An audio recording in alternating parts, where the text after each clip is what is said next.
securing finance and accounting operations. A roundtable panel discussion brought to you by the Controllers Council. My name is Neil Brown, Executive Director of the Controllers Council. And before I introduce our expert panelists and our partner sponsor, let me share some brief housekeeping items.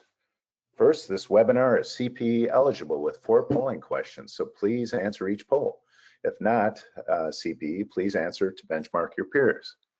Second, we'll have a quick survey at the end of this presentation, so please complete the survey for CPE. Next, we'll have Q&A at the end of the presentation, so use your control panel to ask our experts questions at any time. We'll get to as many as possible. Finally, you'll receive a link to this webcast video via email in the next 24 hours, so no need for notes or screenshots. With that, I'd like to share a word about our partner and sponsor. BILL is a leading financial operations platform for small and mid-sized businesses. BILL automates the future of finance so businesses can thrive. BILL's integrated platform helps businesses to more efficiently control payables, receivables, spend and expense management. Hundreds of thousands of businesses rely on BILL's proprietary member network of millions to pay or get paid faster. Headquartered in San Jose, California, BILL is a trusted partner of leading U.S. financial institutions, accounting firms, and accounting software providers. For more information, visit bill.com. With that, I'm very pleased to introduce our expert panelists, truly a dream team, Kimberly Hollinger and Barbara Salazar. Kimberly Hollinger is controller at WAG Group, an on-demand dog walking platform with 400,000 participants in over 5,000 cities. You may have heard of, there's a couple of those out there, but WAG is one of the leading ones. Prior roles include assistant controller at WAG Group and senior director of finance and controller at ADESA, a dealer-to-dealer automotive services company. Kimberly holds an active CPA license in the state of Arizona, and she earned a Master of Business Administration from West Texas A&M University, along with a Bachelor of Science Accounting from California State Polytechnic University. Kimberly was the Controllers Council 2024 Controller of the Year.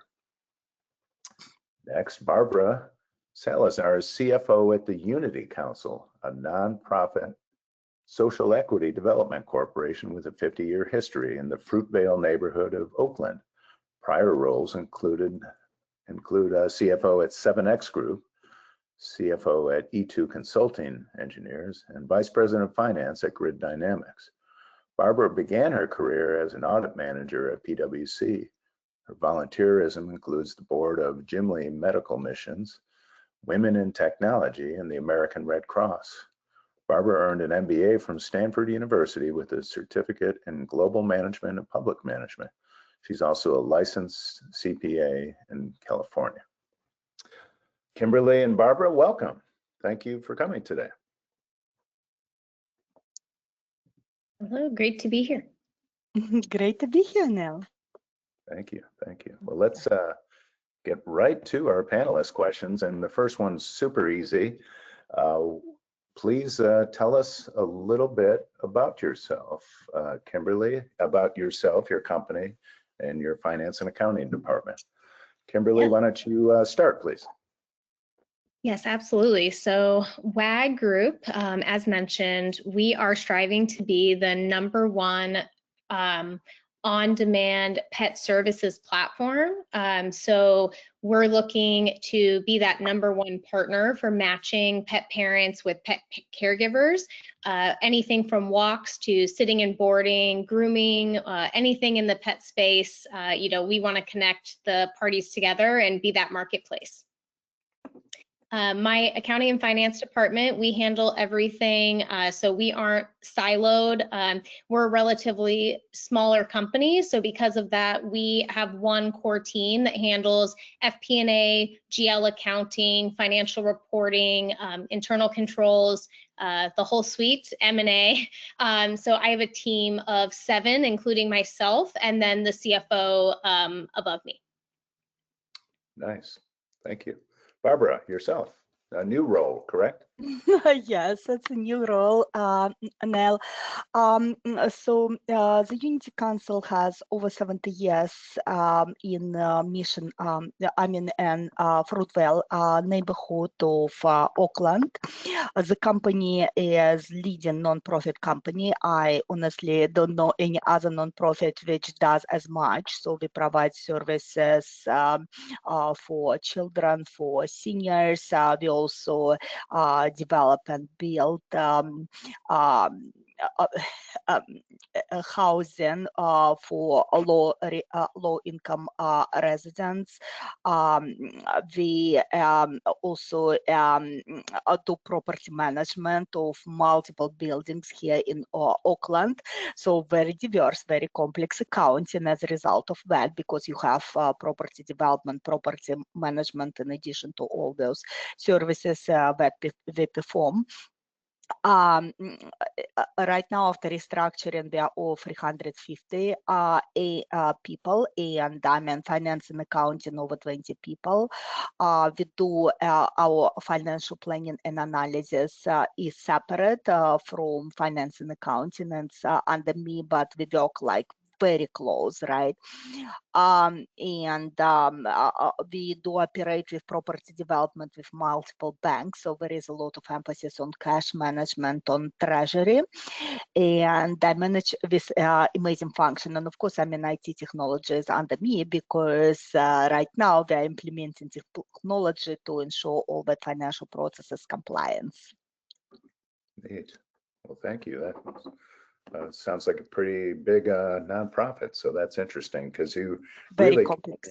for-profit and lots of engineering companies and things like that. So, and property management. So that's probably how you led in. Property development and property management, and we do it all right here, right? In addition to all that services that we provide to seniors, to young people, to children, so technically building in all those services around Oakland and Contra Costa, Alameda. So we do a lot, and it's amazing, but it makes it very complex, finance and accounting and compliance. Neat. Well, let's get to our first and our easiest polling question. And both of our panelists today are CPAs, so they'll be participating in this. Security and compliance are top priorities for our F&A operations. Select one of the following. So this is your easiest poll question all day, I promise. And all poll questions are confidential, anonymous, so please take a few seconds.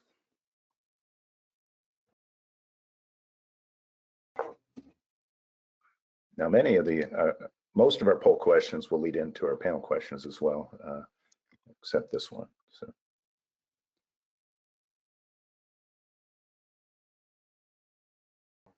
A few more seconds, please. We got 3 others, so no worries if you don't get this one.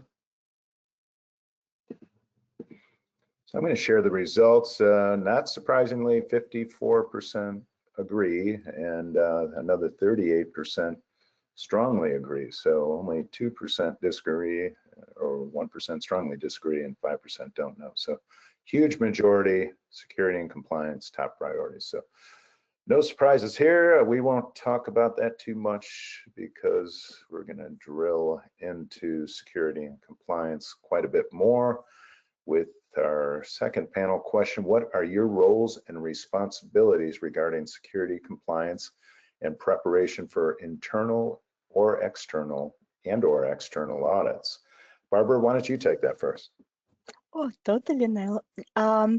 So I'm ultimately responsible for security, compliance, and preparation of internal and external reporting and audit. We have over 140 grants, right? Because what we operate, we operate in a lot of services for young, for seniors, for property development, property management. So you would assume there are a lot of programs, federal programs, state programs, local programs. systems. So we do have a lot of compliance. We pass our annual audit, which is also very complex. Right now we are preparing for it. We have to have it by March 15th. So, and of course, I mean, with all that, because we are non-profit, so there are also different tax implications. So we do internal audit we also have a lot of compliance with federal and state grants. So I do prepare for the hire consultants for internal audit who would interview us and ensure that we do have that compliance before we go to external audit. We do have multiple audits for our property development facilities, for our properties, right? And we also have our corporate consolidated audit that will be due by March 15th. So it is very complex function. In fact, I'm meeting with our auditors tomorrow to get all that audit engagement letter signed. So it is my ultimate responsibility and the key responsibility regarding security compliance and preparation for internal and external audit. Excellent. Sounds like a heavy lift. Kimberly, how Very about heavy. Kimberly, and what about WAG Group? Yes, so for WAG Group, this is a little bit of an interesting one. So right now we actually were public and traded on the NASDAQ, but we just went through a restructuring transaction. So we actually became private and owned under the PE umbrella on 9/1. So we are going through and revamping a lot of things, because going from a private company, a public company to a private company, there are a lot of things that are similar, but there are a lot of things that change as well. We have a little bit more flexibility. So previously, I was in charge of the SOX program, which definitely has a higher bar that you have to hit as far as documentation, auditor opinion, things like that. Now I'm actually, one of the key things I've been working on is revamping our SOX program to be our internal control program, because as you all know, business risks don't go away just because you become private. It just means that you don't have to turn in the work papers in the same fashion that you would to audit to test those internal controls, but you still want them from the business perspective.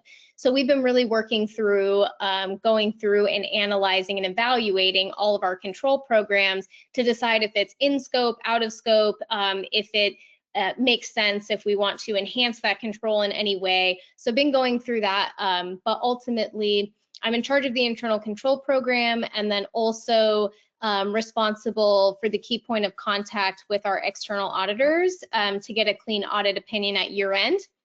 Used to be every quarter for the review as well for our SEC financials, but now we're only going to have to file with our PE firm at year end. So we've switched from a quarterly review to just the annual audit process. But ultimately, all of that plus security, debt compliance, all that falls under my purview.